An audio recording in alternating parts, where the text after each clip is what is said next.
TV3 Urdu news में आप तमाम का इस्तकबाल है। सैफाबाद पुलिस ने 2 नौजवानों को गिरफ्तार किया है जो लुम्बनी पार्क और तेलंगाना सेक्रेटेरिएट के करीब अवामी सड़कों पर खतरनाक बाइक स्टंट और फिल्मी रीलों का मुजाहरा करके मुसाफिरों के लिए खौफनाक माहौल पैदा कर रहे थे। मुलजिमान की शिनाख्त मोहम्मद अकील 19 साला, मोहम्मद अतीक 22 साला के तौर पर हुई है। मुलजिमान सोशल मीडिया पर तवज्जो हासिल करने के लिए अपनी मोटरसाइकिलों पर अक्सर लापरवाही का मुजाहरा करते थे। ये कार्रवाइयाँ शदीद परेशानी का बाइस बन रही थी और सेक्रेटेरिएट के हाई सिक्योरिटी जोन में बाकायदा मुसाफिरों की हिफाजत के लिए खतरा बन रही थी। आइए नाज़रीन देखें हमारे रिपोर्टर अब्दुल रऊफ की रिपोर्ट। TV3 उर्दू न्यूज़ को लाइक करें, शेयर करें और सब्सक्राइब करना ना भूलें।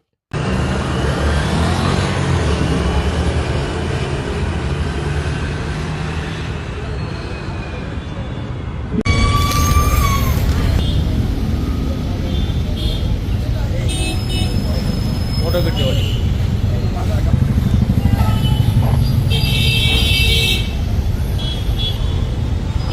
బండి నెంబర్ వచ్చేట్టు